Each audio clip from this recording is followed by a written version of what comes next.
Now, without further ado, I'd like to take a moment to introduce our first panel for this morning. We're going to start with the moderator for this panel, who is thought to be a leader in data and analytics with 2 master degrees, one in IT from Scotland and one in economics from Poland. He is also an advanced open water diver and has an Excel sheet for everything. Ladies and gentlemen, please help me welcome to the stage the Chief Data Officer and Regional Head of Analytics at HSBC, Mr. Bart Pietruszka.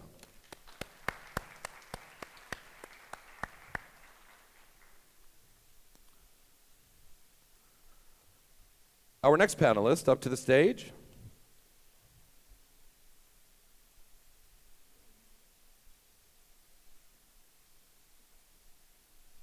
Sorry, guys. So our next panelist to the stage is only a handful of female founders to take technology companies public.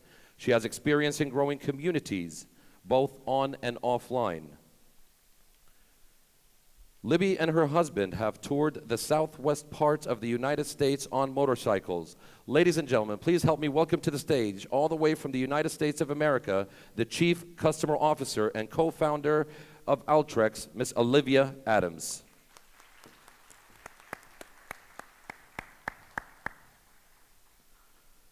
Next up, ladies and gentlemen, our next panelist provides leadership and direction for the ongoing transformation of GBM. He has over 20 years of software and solutions experience working with customers in different industries across MEA, Europe, and North America.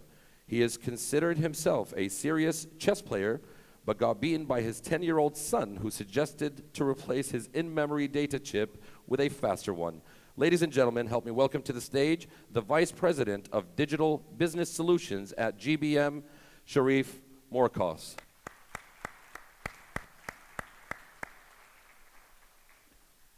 Our next panelist is responsible for driving innovation agenda with technology, data, and intelligence.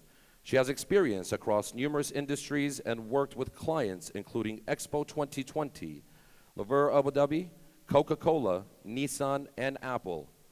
Her home is also fully automated smart home with lights, locks, and music, all responding to voice commands. Ladies and gentlemen, please help me welcome to the stage the Chief Innovation Officer at TBWA RAAD, Jennifer Fisher.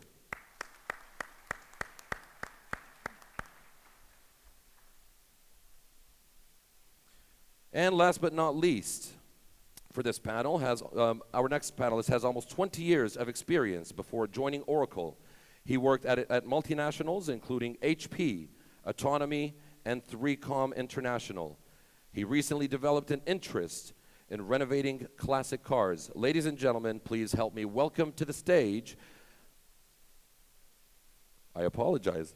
Ladies and gentlemen, please help me welcome to the stage Big Data and Analytics Business Developer Director at Oracle, Mr. Ghassan El-Jamil.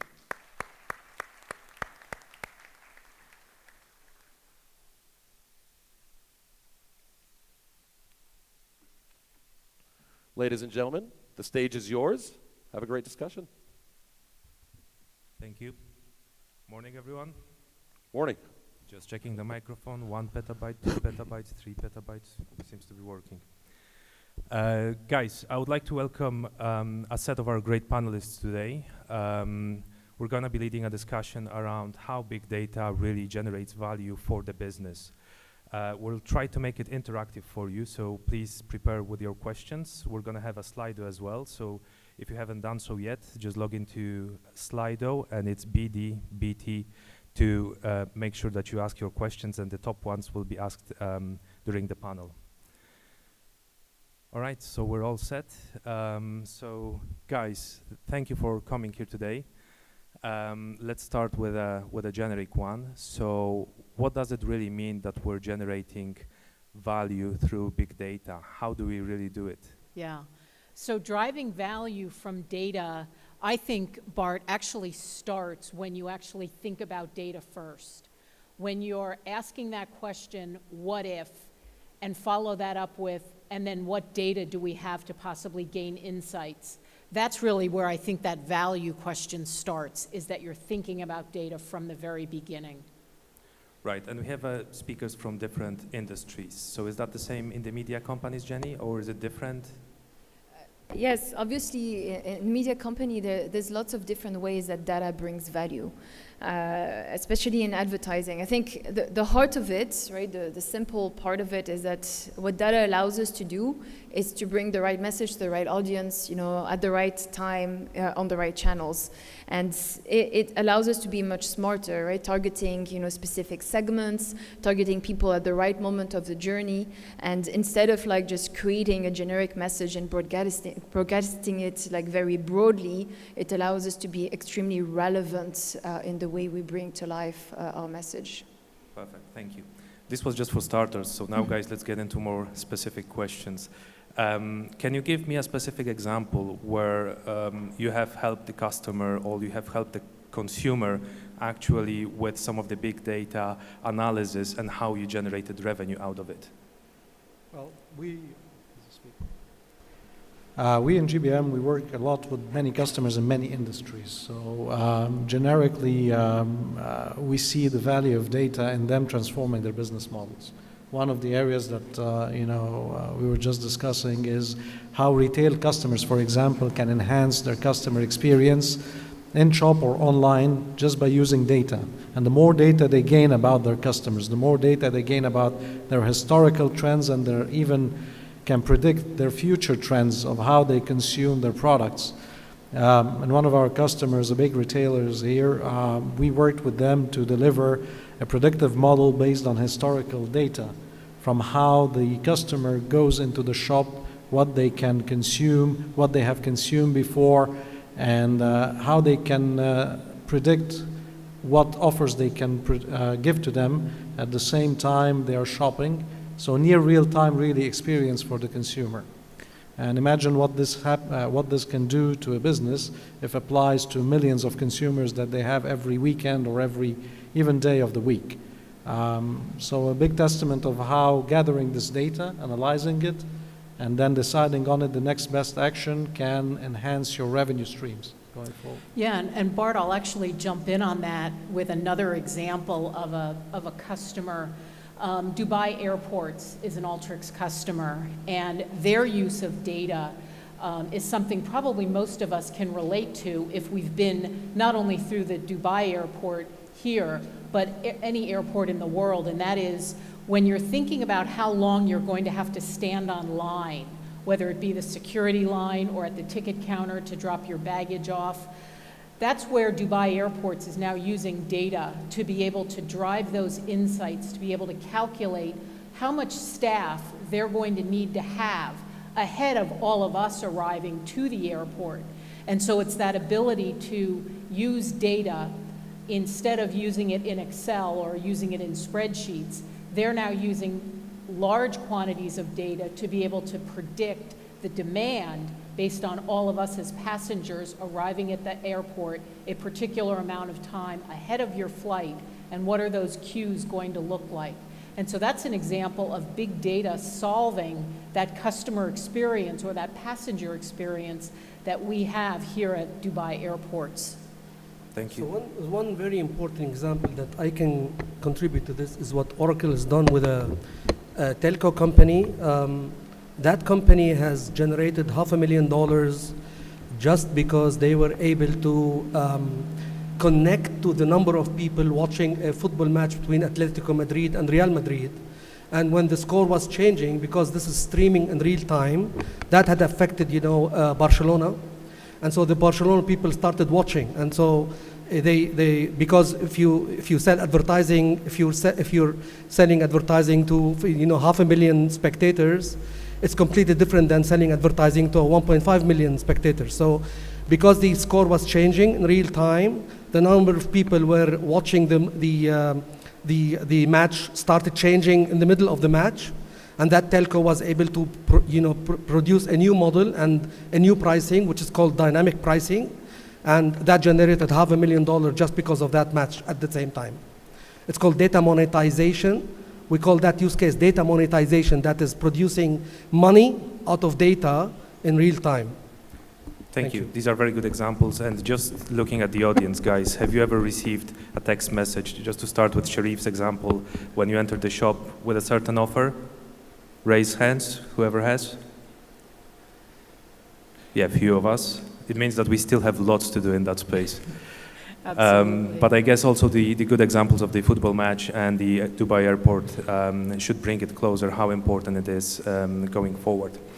Thank you for this. So we discussed which is what is it that we want to generate. Now, how do we do that? Are there any methods that we can generate value from the customers? Can you give any examples, maybe starting with you, Jenny?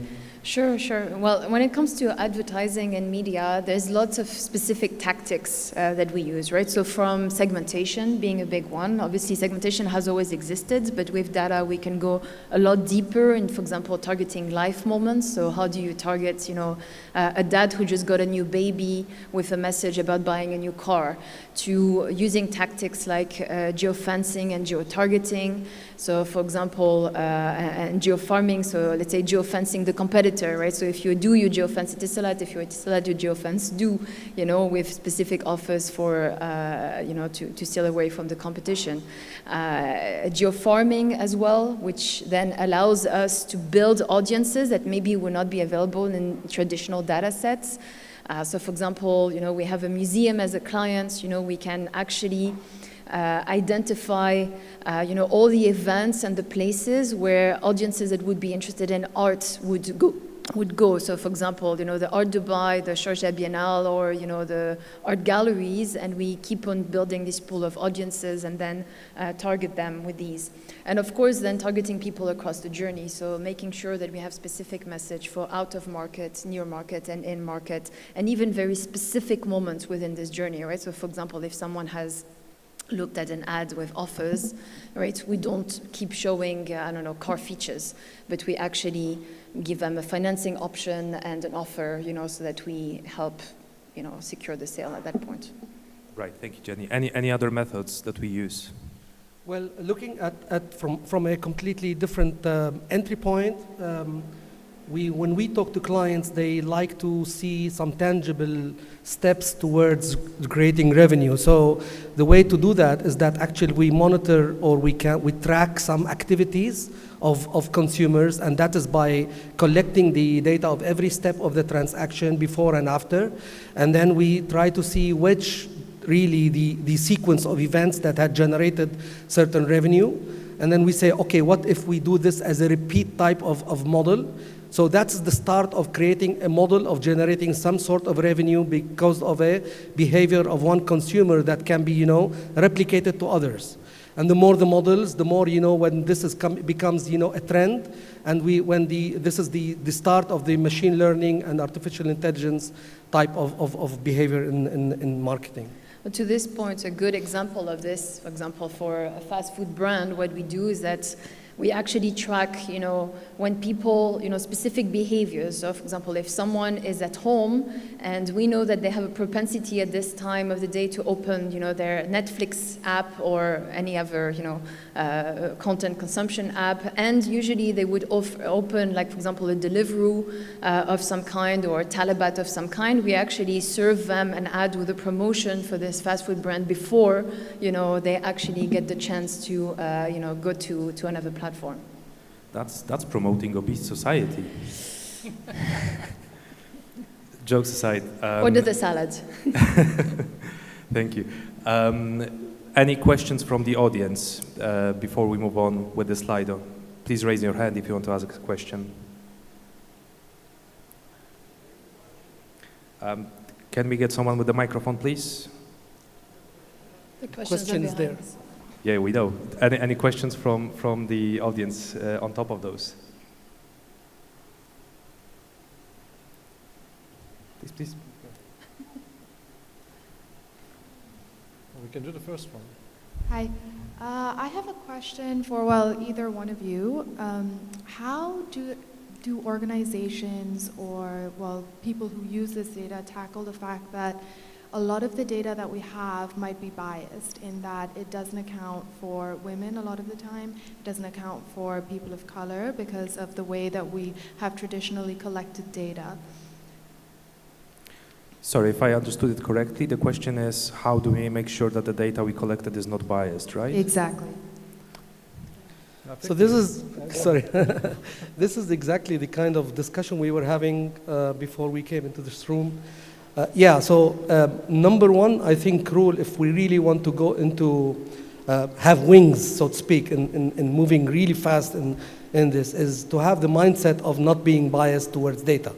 We have to be able to understand and look at all types of data trending, and the more the data sources we are able to ingest and collect and understand and read and see, the better, the more accurate we get into good results. And by the way, not every single model we create necessarily will get into a positive result. In fact, false positives, what we call false positives, is something that is much more than the accuracy that we really get. And this is where organization starts becoming in the race ahead of others. I mean, the organization that's able to collect and ingest and qualify and get into the right results faster is the organization that will be ahead of others, of their same peers, if that makes sense. So the guy who's coming to, the group of people or the person who's going to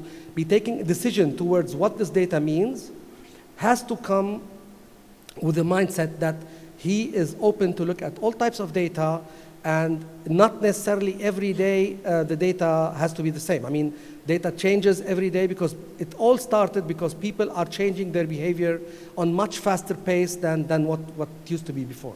Right, but how do we really do that? How do we get there? I really like that question. So how do we distinguish the right or wrong in the data? Because we're literally flooded with data right now.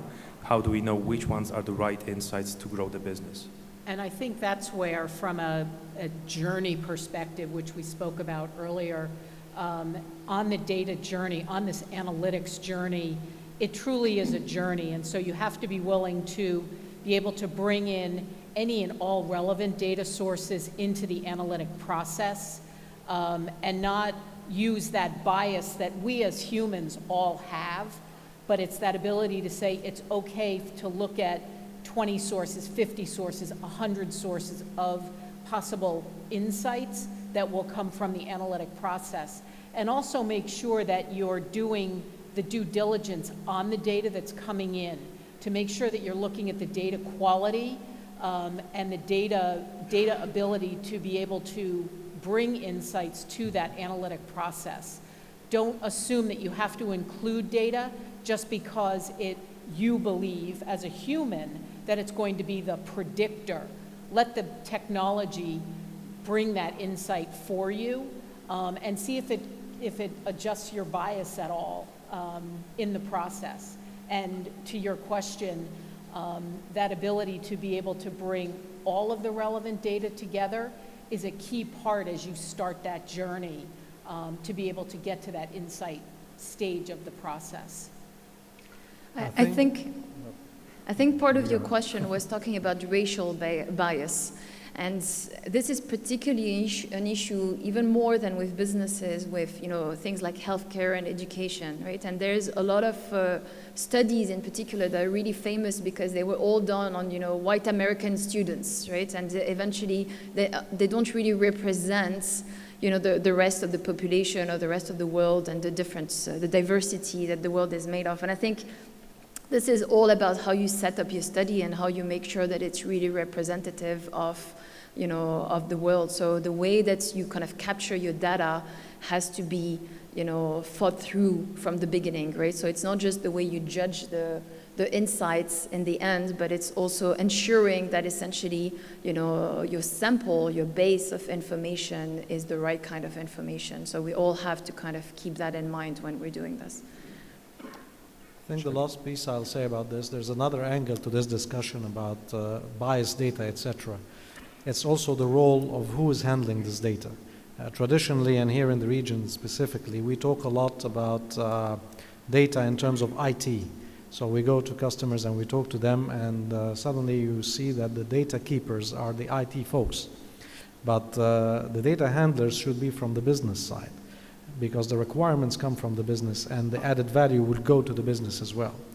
And it's an effect on the biased data, from an IT perspective. When IT people look at data, they look at what they have today and maybe also some injections from outside. But the business people, if they look at the data, they look at it differently. They look at it from the perspective of the KPI they want to achieve using this data, whether this data is inside their operation or outside. And it gives a whole different perspective of what data we need to inject.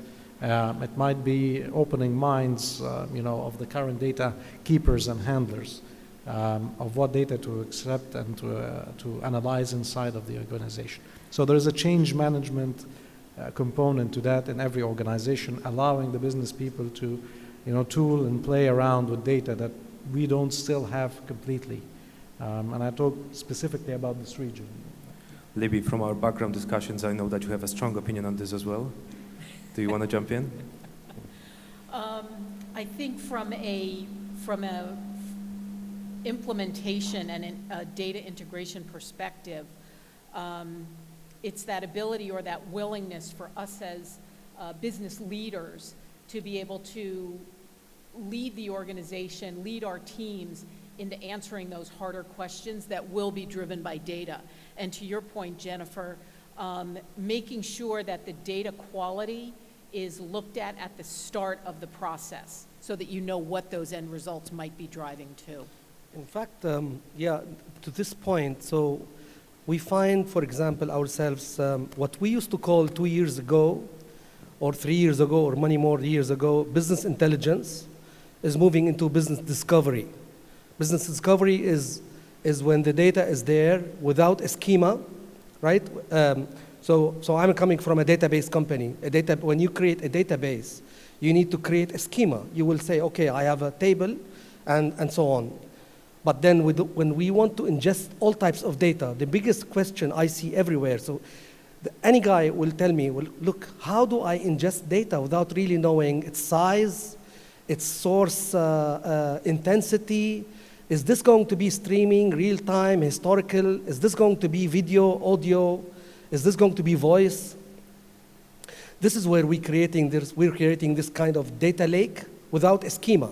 So we say, okay, first of all, let us just collect the data and then find a way of how to clean the data and qualify this data, and then let the data tell us what is there and what is the trending and what is the relationship between these kinds of data. And this is where the real technological innovation is happening as we speak. This is where the real excitement is, where organizations are having now the capability of seeing correlations without them being biased to these correlations. And actually, it's all started from the security angle. How do we know if there's fraud? How do we know if there is money laundering? You know that people who do money laundering, they are intentionally hiding correlations, right? From point A to point Z, there may be 26 people or 26 aspects where things are moving. And this is where technology started, How do you realize if there are some correlations between this vertex and the legs, and then there is one of the legs, another vertex, and so on. I don't want to get into too much technology, but what I'm saying here is that we really are living in an exciting area, exciting time, where we really can take in data without really knowing what it is, and start seeing in an amazing way that there are some correlations with these types of data, whether it is weather data and geolocation data and people, whether it is health data and correlations with geography and government and so on. And then you start seeing, okay, what if I can apply some of this to my business and realize value into that? And every one of you will see, if you look at his business in his own perspective, because you're the experts. When we come to government or a company or any business, we don't claim that we know better their business. They know their business best. But these guys, they stand there and say, what if I was able to correlate all this data? But they never come to think about that because sometimes it is too good to be true. When we tell them you can do this, then the leap happens. And then this is where when all these organizations. Moving on just to Slido questions, guys, I think we got a really good question here. How easy is it to calculate the real business impact of big data? Use cases sound interesting, but how many of them are really creating impact? So how do you quantify the value of data? So I think the example Hassan mentioned, of generating revenue right away out of one event by using big data to analyze trends and so on and push ads, that's real value of big data analytics right away out of the gate. In our case, for example, the consumer retailer example that I gave, this is a revenue generating.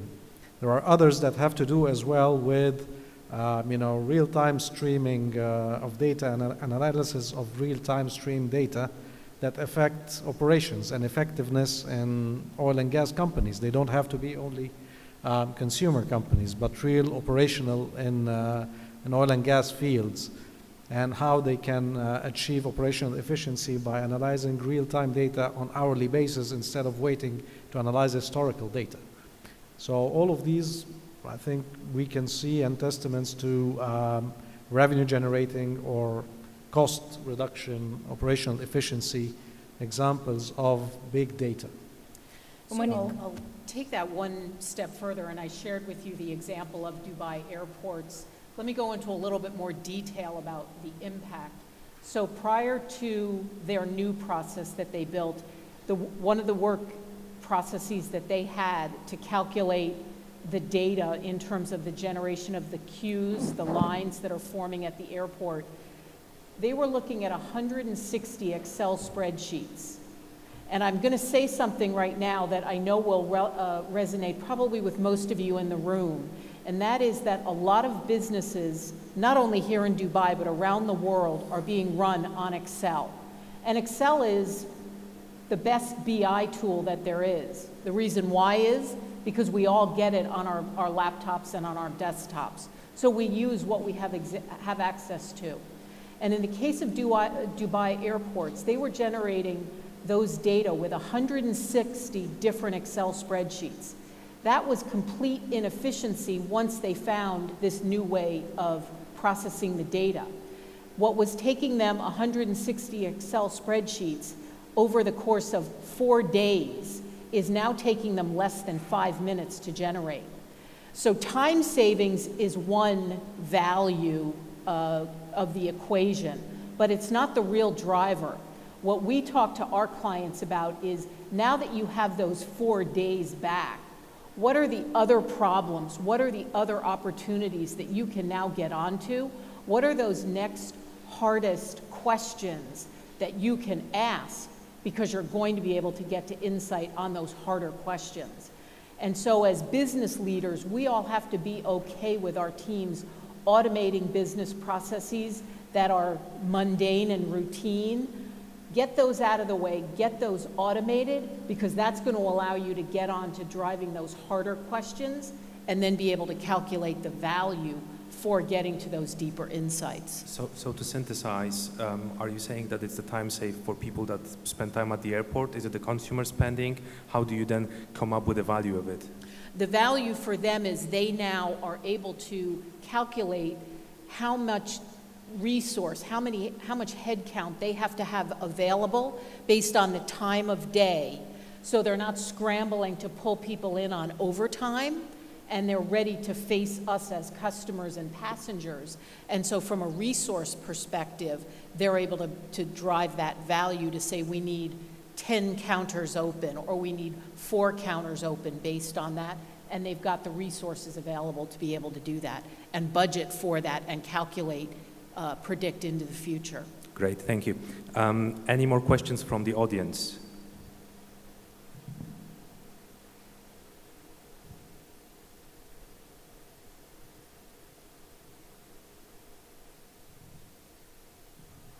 My name is Kamal Puri from Skyline University. Sorry, if you could speak a bit louder. Yeah. See, data we are collecting from many years. We were collecting manually, now it is automated. There are many programs which are coming, in a sense, in AI, algorithm, etc. But where is the problem?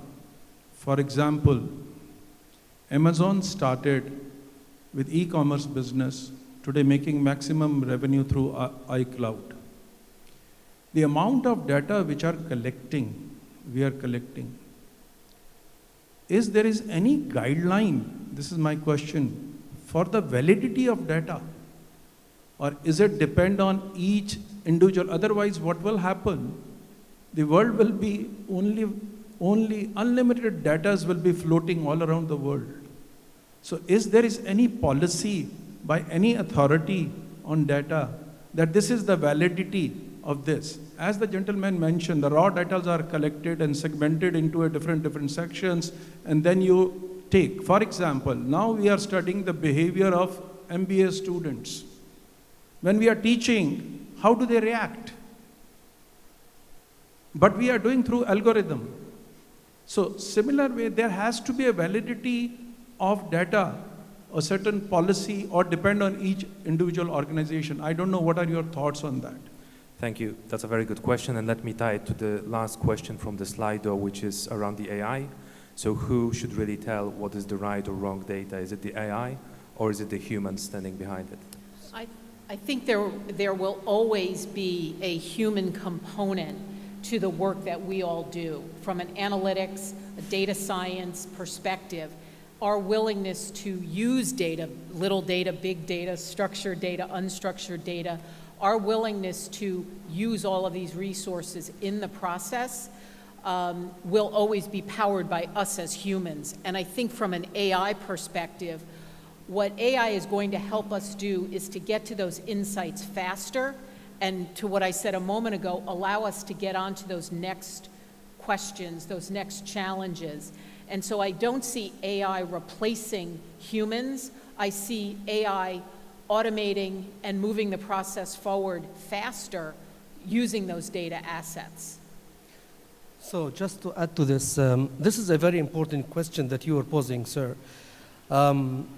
We have a humongous amount of data, and then we build all these algorithms, and so where to start, where to end, where is the right path of that? So from a technology perspective, we say that the journey starts with machine learning, okay, and in very simple terms, I don't like to use technical words. Machine learning is where the machine is actually learning from data that's recurring, right? So there's data that's recurring all the time in one behavior. That's one side of the story.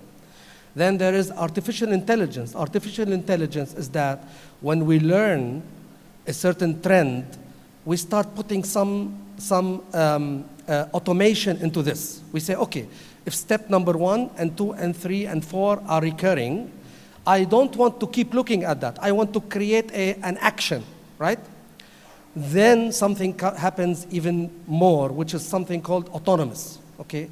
Then after I create an action, that action, when it becomes with the solid returns, I turn it into some sort of an application.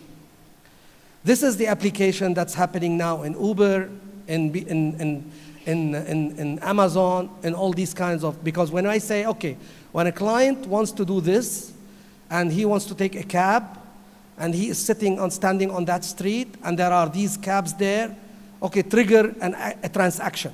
I now know all these steps, and I automate it. And I jump into a different, if I'm a bank, and I finish that process, I jump into a different process. Now, where do we start, who do we finish, and all this journey? There is a little bit of complexity there, but in the end, what have to start is the platform. You have to have the right platform for that, and that's the real journey, where the real journey starts. Thank you, Ghassan. And I think to answer your question, I think it's just to synthesize again, it's to produce the right KPIs of where it all starts and how do we really achieve the target, what is our target, and define it well. Guys, we have to conclude the panel, so I'm really sorry, but is there any last comment in terms of creating value from the big data from you? I think the only thing I can say is, I listened to all of you, and I listened to the last comments about the AI, etc. And one of the themes that we always say is that there is no AI without IA.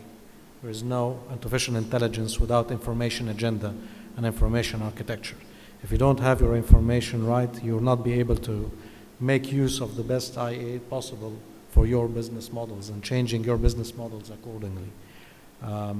As to my comment to the last question is, I think it's a bit philosophical because the more you limit the data, the more you make less use of the big data concept. But the business model is what will dictate which type of data you want to use from this big data model that you put in place. And then AI can help you with some trends to say what types of data you want to ingest more than what you have today. But it is a challenge, of course, the humongous amount of data that we all see and have. Thank So you, just- Jenny. Sorry, Jenny, any last 10-second comment from All you? right, 10-second comment. I think I would end with two conclusions to not forget the human element on both sides. So at the beginning of the process, humans define the problems, right? And to your point, essentially these questions then help us guide what is it that we want to develop in terms of big data solutions.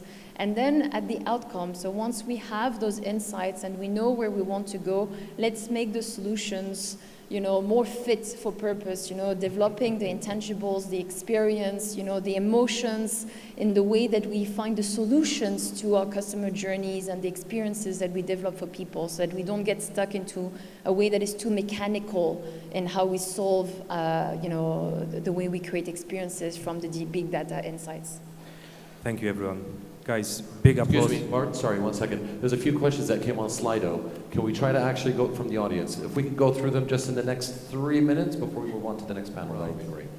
And if you want, I'll help read out the first one. The first question comes and says, "We really need AI to process..." Sorry, we've covered those. Oh, you've covered that, Yeah, sorry, yeah. okay. We've covered that because covered we the bridged second it to one. another question. So I Thanks. think we're good. But if we have still 3 more minutes, last question from me then, guys. What is better in terms of the big data, to generate new prospects for your customers or to penetrate and sell more for the existing customers? All right. Well, from a marketing and advertising perspective, actually, there was a lot of research from the IPA, and when it comes to generating profits, going for penetration, market penetration, and reaching out to new customers, it has been proven to be a lot more effective than loyalty. So I know that this will be a bit controversial. No, so my answer is that we have gone through this. We have the existing customers who want to keep. We have new customers who want to attract.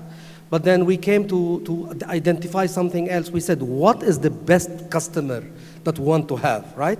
He's the most profitable customer. He's the best customer who will be loyal for long term. He's the guy who will stay for us for a better survivor and so on. So we put KPIs and then we identify or we profile that customer, and then we work backwards. We say, okay, we have identified this best profile for us. How do we reach him? We then go to the data, the quintillion type of data that we were talking about. The data is there. The data, there are so many new data sources. So my mobile now is producing 32 sensors every second. There are so many data that is going on, and every one of us is creating. How much we collect of that data and make sense of that data is what makes a difference to us in reaching that ideal customer we want to. And I think the value from our perspective is that it's analytics that will allow you, to Jennifer's point, to calculate, is it new customers that are going to drive more profit, or is it our existing customers that will drive more profit? And so understanding what the long-term goal is of what is that turning point of when a new customer turns into a profitable customer, analytics is now answering that question. And by enabling your teams to be able to get at those data, open up technology that will allow them to ingest all of those data sources, that's where you're going to start to see the value of those data driving insights for the business. Thank you. Just to conclude, so we've covered what good versus bad looks like in terms of recognition of the data, generating revenue. We've touched on the AI aspect, so really thank you. If you guys have any further questions, feel free to approach our speakers right after during the break. And a big round of applause for our speakers, please. Thank you.